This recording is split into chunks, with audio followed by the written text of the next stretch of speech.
Hello everyone, welcome to Devesh classes, and today we are going to start chapter 1 of civics. What is democracy? Why democracy? Class 9. So basically this chapter contains two parts.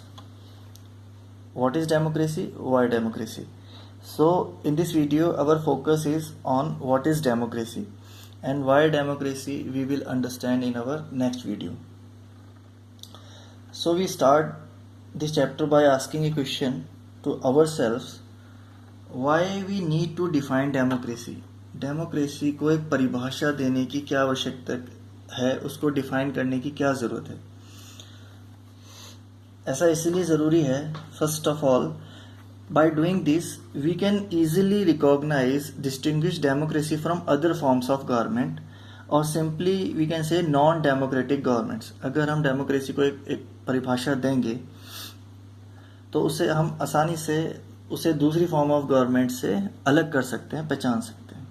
Second, इसमें हम इसीलिए ज़रूरी है उसको define करना क्योंकि उसको definition देने से उसको एक मीनिंग मिलेगा, क्योंकि different people have different understanding of democracy.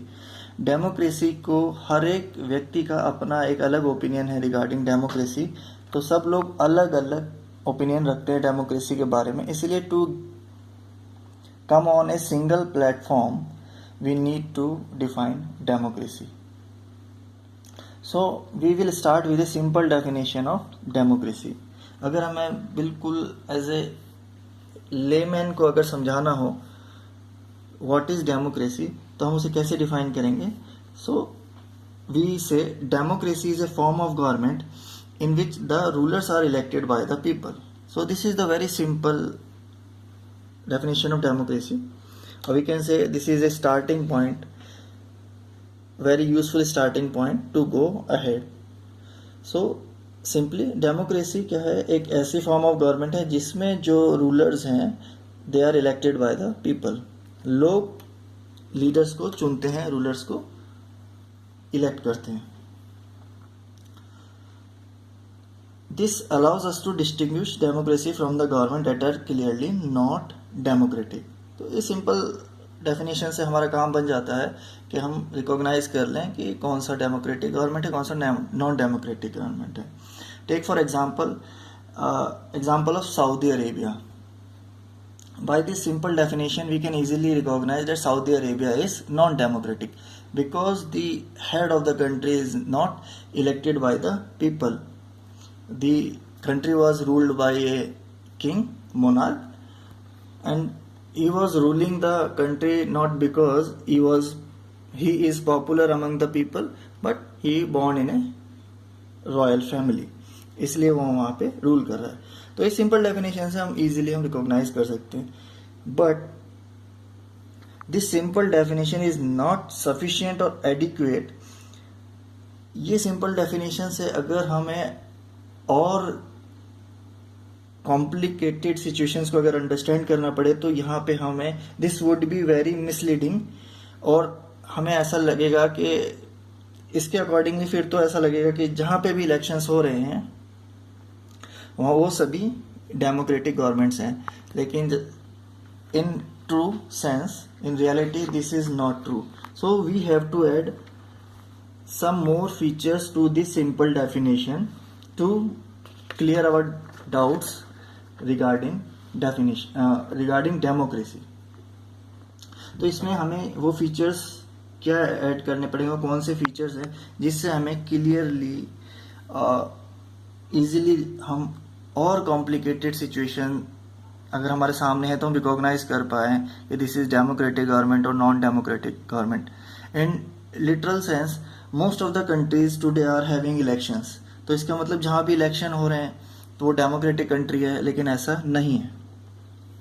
तो डेमोक्रेसी को अच्छे से अंडरस्टैंड करने के लिए इस सिंपल डेफिनेशन में हमें और बहुत सारे फीचर्स ऐड करने पड़ेंगे.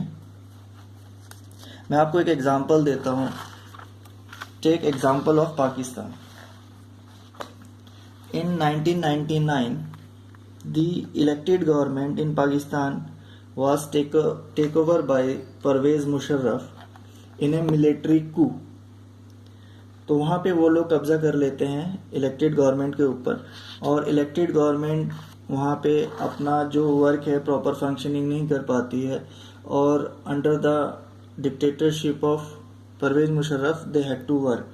All final decisions were taken by Pervez Musharraf.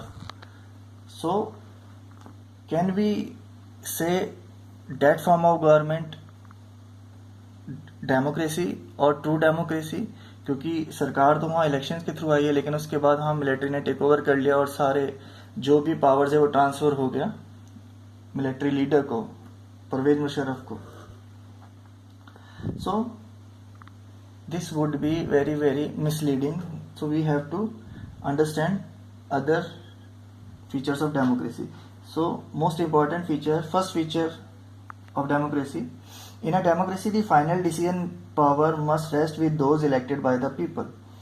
So in the case of Pakistan, elections were held but the final decision making power was not in the hands of the elected leaders. So next feature we have to understand: a democracy must be based on a free and fair elections where those currently in power have a fair chance of losing. Only having elections is not sufficient. Election होना ही sufficient नहीं है, वो election बिल्कुल सही तरीके से, निष्पक्ष तरीके से होने चाहिए, without any malpractices, without any dirty tricks involve in the election. Election इस तरीके से होना चाहिए कि सभी को इक्वल चांस मिले, बराबर चांस मिले. Take example, I am giving you one example. Take example of China. In China only one party contest the elections, that is Chinese Communist Party, and only that party win elections. So can we say those elections are free and fair? All the participants in the country have equal chance of contesting the election. So a democratic government is that where elections held in a free and fair manner. Anyone can participate and get equal opportunity to display themselves. Next feature: in a democracy, each adult citizens must have one vote and each vote must have one value. ऐसा कोई भी देश जहाँ पे हर citizen के vote की value अलग है, और या ऐसे कई कंट्रीज है जिनमें सभी को वोट देने का अधिकार नहीं है. Take example of France of old regime. France revolution से पहले क्या होता था कि सभी के पास इक्वल वोटिंग राइट्स नहीं थे, और after the French revolution the new constitution divided the citizens into active citizen and passive citizen. तो जो पैसिव सिटीजन थे उनके पास वहाँ वोटिंग राइट नहीं थे. और take the present example also, Saudi Arabia में रिसेंटली तक अभी तक वहाँ पे वुमेन्स को वोटिंग राइट नहीं थे. तो डेमोक्रेसी वो है जो अपने सभी नागरिकों को वोटिंग का अधिकार देती है, जो those who are eligible to vote, और उनके वोट की वैल्यू सेम होती है. अभी भी कुछ ऐसे देश हैं जहाँ पे हर सिटीजन के वोट की वैल्यू बराबर नहीं है. Next feature, last and final feature of democracy: a democratic government rules within limits set by constitutional law and citizen rights. ऐसा नहीं है कि हम उसको कोई इलेक्टेड गवर्नमेंट है वो बिल्कुल सही तरीके से चुन के आई है, लेकिन आफ्टर कमिंग टू पावर वो अपने मनमाने ढंग से काम करने लगे. They take over all the powers, undermine the power of other organs of the government like judiciary. So true democracy वो है जहाँ पे जो इलेक्टेड गवर्नमेंट है वो according works with in the limit of constitution and respect the rights of citizen. So democracy की जो simple definition along with these features, this will give a complete picture of democracy, और इससे हम आसानी से फिर प्रॉपर एक democratic system को हम समझ सकते हैं. इससे हम बिल्कुल भी कहीं भी मिसगाइड नहीं होंगे अगर हमें ये टोटल चीज़ समझ में आ रही हो. तो अगर हम कहें कि हमने एक सिंपल डेफिनेशन से स्टार्ट किया and we are ending upon a complete picture of democracy, तो we can say what is democracy? Now we can conclude. So democracy is a form of government in which rulers are elected by the people, and these elected rulers take all the major decisions, and election offer fair choice and opportunity to all the people to change the current rulers, and this choice is available to all the people on equal basis, and the government formed after this choice is limited by the constitution of the country, and the elected leaders respect the citizen rights, respect the minority rights. That country will be called a democratic government, democratic country. So this is the true meaning of democracy. So I hope you will understand the meaning of democracy very well. Please like the video and subscribe my channel. See you in the next video.